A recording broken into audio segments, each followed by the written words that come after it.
What is up, everybody? It is Alex from Heavy New York calling from Zoom again, and this time we are here with Alexander Kroll of the almighty Atrocity. Thank you for being here. It's great to have you here, man. My pleasure. It's so awesome. Absolutely.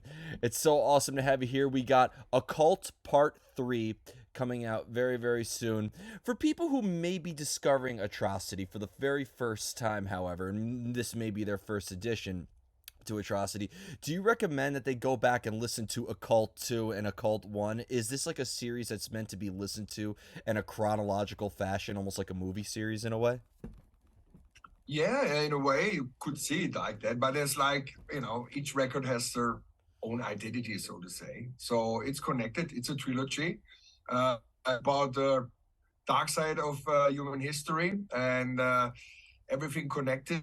So for people who are not aware what the occult world is, it's not only religious or, kind of spiritual stuff. It also deals with, like, of course, the world of ghosts, paranormal stuff, but also conspiracies and dark places. And occult is not only one way, so to say. It's a huge range of topics. So that's why we chose to make a trilogy out of that. Was this always a preconceived vision to make a trilogy based off this subject matter, or did this just start off as sort of like just picking up where you left off after the storm, and you were just this idea sort of came as you were making the follow up to that album? I mean, the thing is, with my sister, there was like another experimental album. See those a little bit different. Like this uh, was, with acoustic stuff and percussions and so forth. And the occult trilogy is for sure, uh, death metal and very brutal stuff what we record. And the idea for that, to make a trilogy was born already when we did the Atlantis album in 2004. Wow. There was also a huge range of different, ways to interpret the legend of Atlantis. You have the Greek mythology, where it's, for most people starts like that, but other continents have also their flood legend. Like in Africa, they have like Atlantioi as their Atlantis, and in South America, the Indians were calling their flooding empire, or a lost empire, or lost paradise, whatever you want to call it, Aztlan. Very similar names. And you have that around the globe, so to say, about the, very uh, prosper civilization and falling to pieces by decadence, corruption, and all of that. So it's like in a big natural disaster, of course. Hmm. It's something you can find across the globe. So you have like all kinds of ways. Also, people see it nowadays. You have like spiritual people. They say they still have a connection to Atlantis, or they even have connection to spirits from that. From that sunken paradise and folks. So you have like even people saying, "Oh no, that's all extraterrestrial." There was like UFOs from outer space coming on Earth, starting experiment, and Atlantis was one of those. And all kinds of theories we have connected with Atlantis. Even the Nazis, they sent people to Himalaya to search for their vision of Atlantis and the alien race. It's very obscure. So if you put it all together, I even had an expert back then. His name is Daniel. We had like Daniel Fleck. We were having also liner notes from him. So we were also talking about like all these theories you have, like, oh, Atlantis was there or it was there. So this was already huge range. That's um, uh, a long answer to a short question, right? But the thing is, then I saw, okay, if we want to do like because I was always interested in the occult, in history, especially a story behind a story, or now if something has a huge impact in history of mankind, there's always something behind, I guarantee you, which you don't expect. And that's something I knew. Okay, there's like one album by far not enough, so we have to make a trilogy and to pick also topics which are very interesting. A great challenge, but well, we are very happy with the result. Obviously, this would determine having these subject matters, whether it would be the occult or Atlantis or any sort of atrocity album. There's a lot of thought that goes into the concept. Obviously, it would determine the lyrics, but would you say that almost the music is also adjusted to as well to fit the concept? Absolutely. I mean, that was like a huge vision behind. We want to have like very dark and evil music. Uh, Maybe the most brutal side of Atrocity, and also having the atmosphere, this creepy stuff, this horror sounding, um, you know, uh, vision you wanted to have also with a background like that. And we had like in mind, yeah, to write also some symphonic parts, to have choirs and all that. But the band like Atrocity is like upfront, so this will be like a massive album trilogy. And so yeah, here we go, crazy times, right? We live in crazy music we're giving, and this is the soundtrack to the end of the world, or cult free. When we are at our worst, art is at our best. It is one of my favorite quotes ever. Is there ever a time though with like a subject matter for atrocity that your own personal experiences are also a subject matter that you like to address lyrically in atrocity, or do you like to maybe utilize more subject matters that are outside of yourself, that are more rooted in history and externally? Yeah, I mean that is like the major part here. But of course, I made also my own stuff, or experiences, or getting in touch with people having their own experiences with whatever paranormal stuff, for example.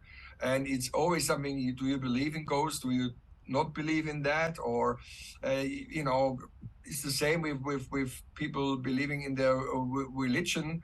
Um, there's mostly also with the flood legend from Atlantis, also in the Bible they speak about that, obviously. There's from people this kind of desire to know what's beyond. Well, is there more than just this life? It's like they want to know what's after death, for example, or do we have a soul, or how is the whole sense of being here on Earth? Why we are here, not whatever other planet?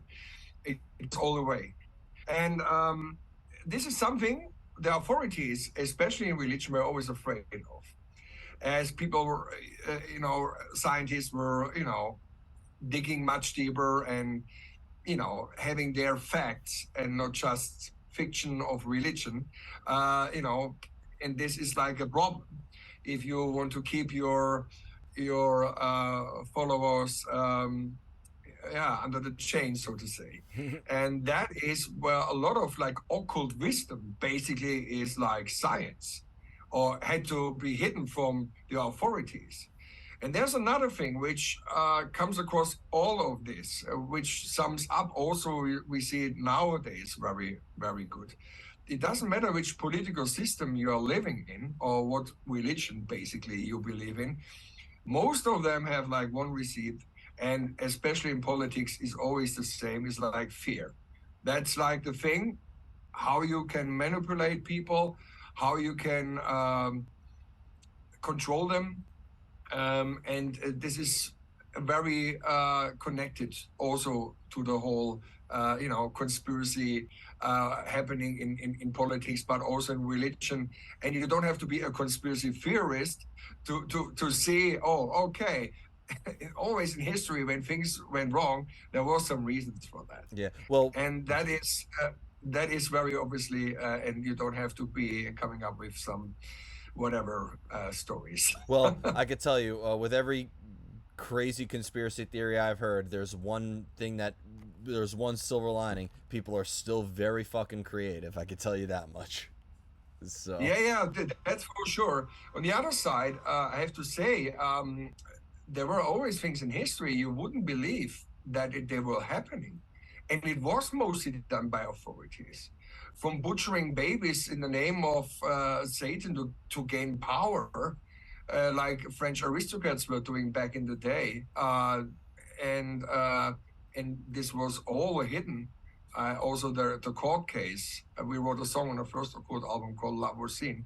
On a court case, in a chamber of candles, like nobody from public was allowed to hear what they talk about, as people were actually poisoning each other at first, like aristocrats to gain power and have their status building up. And then it came out there were much worse things, like they opened the box of Pandora, so to say, and that is something always happening. You see it also when it all comes to light. What people can do to other people, no animal would do to another.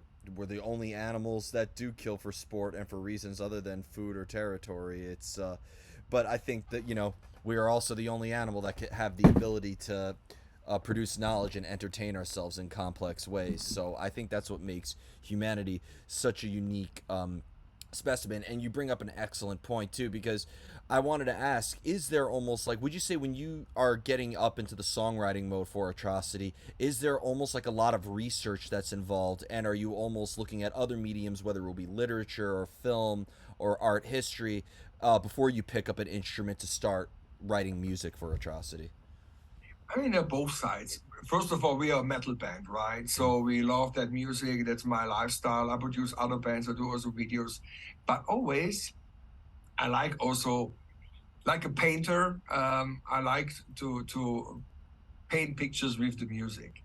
So that's something I have inside. And every time I have a new concept, a new open book with empty pages, I want to fill them with good stuff, Yeah. so to say.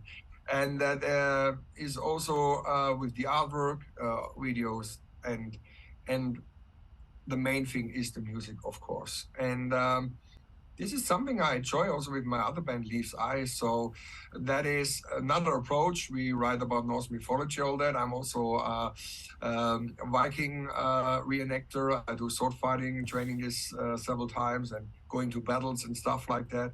So that's also another side where I'm very interested in. And the thing is, for as you were saying, that entertainment, like we are entertaining people with our dark stories. Others, they enjoy also to go to a horror movie or read a book or stuff like that.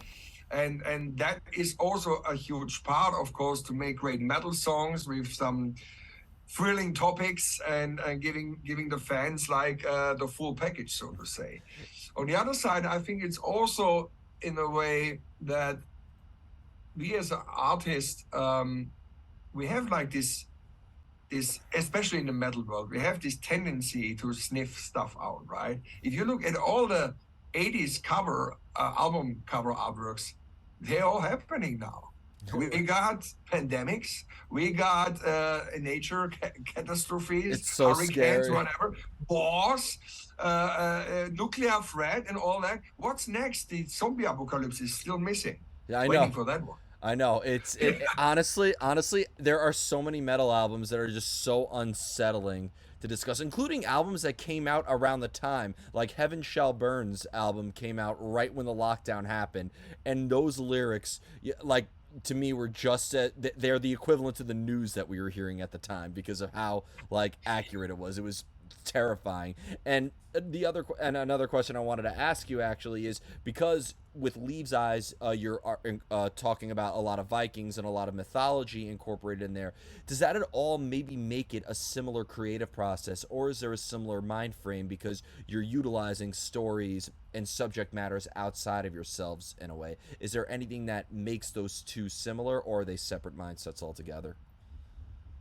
Yeah, there are similarities, but not in the music, but like the way how to start a concept, maybe yes. But writing the music is really another thing with Leaves Eyes, than with Atrocity. Atrocity is very riff oriented and like what you would expect from in like a rock and metal band in the extreme metal way, like to have like a great guitar riff and all that. While in Leaves Eyes much more melodies, so you have like more melodies where you build a song around. Yeah. So just another approach. But sometimes, like with the experimental stuff with Atrocity, and that's actually the reason why Leaves Eyes existing, is like that we also had like cooperations with other artists and stuff like that, and doing like albums like Work 80 or Calling the Rain with my sister Yasmin, and also writing more melodic stuff. And then there was maybe also the idea first with a great melody, and then you write the rock sound or the instrumentation around it. Yeah, and we had that maybe on Malicious Succubus. On that song, was a little bit like that on the new Atrocity album. Yeah. And we had like Ina as guest vocalist and Zoe from Cradle of Filth. Yeah. It was like absolutely great. Yeah. And Elegy was my first symphonic metal song, in a way. So when I Oh, first heard, really? yeah, so when I first heard, yep, that's what got me into Epica and the Within Temptation and all that. So, yeah, so that was and I remember hearing it on LimeWire because I was illegally downloading it. I'll confess and apologize to that for you now, because I Well, thought, well, because I thought I was getting a hidden Lacuna Coil song, and then I heard this, I was like, this is not Christina. So, yeah, yeah. The thing is, great story. oh, And thank you for telling me. yeah. That song was also here in Germany on TV. It was actually used for the TV show Numbers, Oh, and they had Numbers it in like all the trailers. the crime show? Yeah, yeah, Really? yeah, yeah, yeah. That was like the song they always played Elegy for Really? in Germany. Probably not in the States. Okay, because I used to watch that show religiously, and I would have noticed it, but I'm gonna go back now and watch the episodes. I gotta see if I can find that. Yeah, they You they gave me they homework. they they had that in the trailers. I don't even know it was in the show itself. We had some music here and there from time to time from both bands.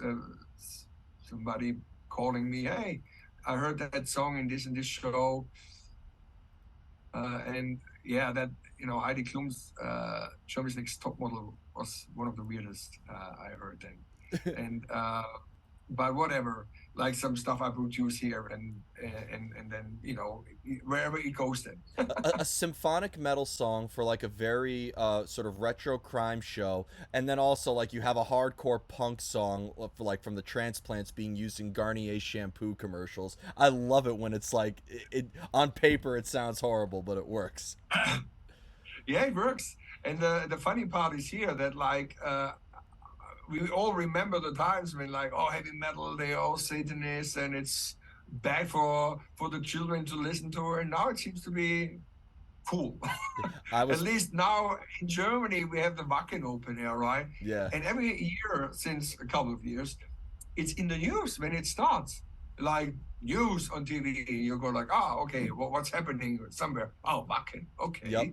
That is actually something nobody would expect some years ago. Yep, it happens. We're taking over. We're taking over. Yeah, Um, but I'm not so sure if I like it always like that. you never know. Careful what you wish for, right? I know. I like to have the metal community, the metal family, and not some whatever guys suddenly joining some stuff which you might think they're not really standing behind. They just do, yeah, it's the next trend or whatever. Well, But well, who am I to judge? yeah. I think everybody loves the music is welcome. That's for sure. Hey, Kim Kardashian was wearing a Morbid Angel shirt. A lot more people know Morbid Angel. I ain't gonna complain. So, um, Yeah, but that's what I'm talking. That's what I'm talking about. It's also here we had some whatever German pop stars suddenly wearing Maiden, but all kinds of also heavy bands. So well, and we also had some stuff, but that is probably somebody in America would not know about. The guy we have like you have the country singers in your country in the US very strong, and we have this kind of folk music, Volksmusik, and oh, I've been to I Volksfest gotta, in Bavaria. I know plenty yeah, of. yeah, Yeah, my yeah, family's something Bavarian, like so Yeah, something like that. And the biggest of them all, Heino, is his name. He was with Rammstein at Wacken. They thought it's a cool gag to bring him on stage or something like that. And it worked. And he loved the music and he made a metal album. So they called us and we were like the metal band playing huge TV shows with him. That's amazing. Did you got it when you're done with the interviews today? You need to go on YouTube and check out the Klezmer cover of Rammstein Du Hast. It is probably my favorite video on YouTube ever. So, Okay, I have to see that. yeah, yeah. You got time for two more questions? Yeah, sure. Yep. In order to get that creative energy, because in the end, your music is always based off of a feeling and based off of an emotion. So, in order to get that inspiration, do you need to almost kind of put yourself in a specific place in order to cultivate ideas and fields or certain things, or does inspiration just strike out of the blue for you? I mean, first of all, I have this spirit inside of me, this flame burns inside of me to make this kind of lifestyle, and not only as a hobby or something. And yeah, I mean, the thing is, where I live, where the Master Sound Studios, we have a beautiful surrounding. We have a great area around here. It's nothing left of it, but I live on a hill. There was a monastery back in the day, and the landscape and everything is breathtaking. So that's the greatest inspiration, to just to go out and have a walk, and then, like you said, ideas flashing in my mind. Mm, That is maybe a very how you say that?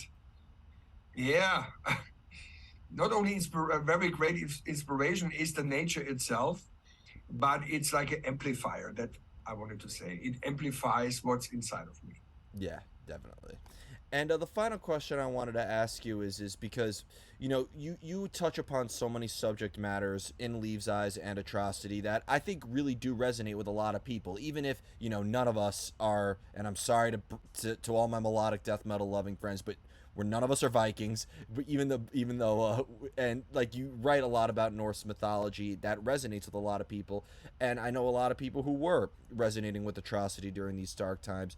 Do you think when a listener is interpreting your music and when they experience it live and you put it out there, do you think that that adds more context to the material when the art is being experienced throughout the world?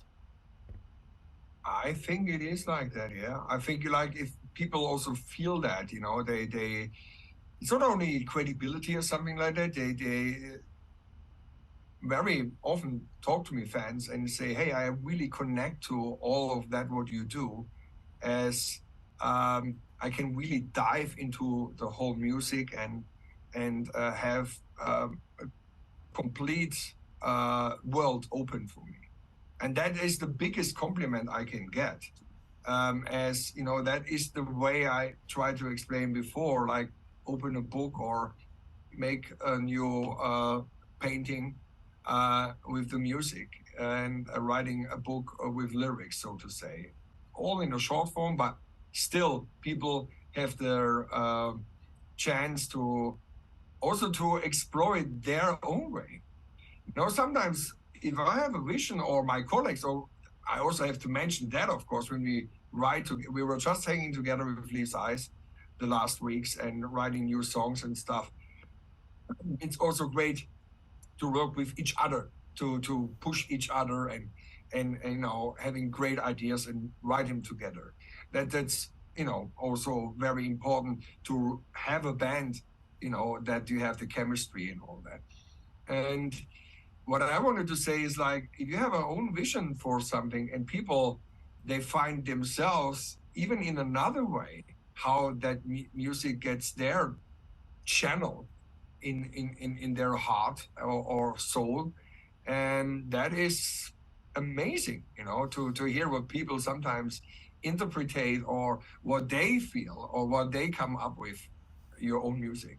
Definitely. It definitely is an experience. I think every Atrocity album, it's like when I feel like I'm opening up an Atrocity record, I'm not just opening up an album, I'm opening up a journey. It feels like I'm going into a book or a film. It has that epic nature to it. And the same can go for Leaves Eyes.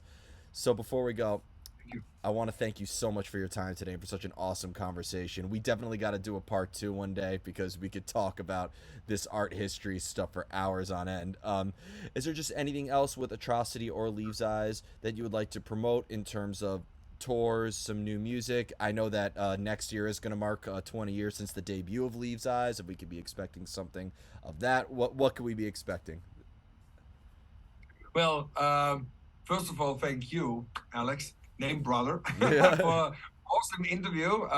Really appreciate it. yeah. And yeah, for all the fans, I have also to say something. We are so grateful for the support. Like the whole music industry is shocked or is in a steady shock from one crisis to the other. And we are so lucky within the metal scene to have these loyal fans and supporters. And now here we go. Next thing we're gonna do is very special with Atrocity. We go back to the 70,000 tons of metal cruise and we do our release shows on board. So that's the next thing. And I'm really happy when I live now this yeah, ice cold weather and going back on the boat and having some great metal party there. And of course, we're planning some tours. And hopefully, end of this year, we will also come up with a new Leaves Ice Rink. Oh, looking forward to hearing all the more music. Thank you so much, everybody. Alex of Atrocity. Be sure to check out Occult Part 3 and new stuff coming very soon with Leaves Eyes. We will see you next time on Heavy New York.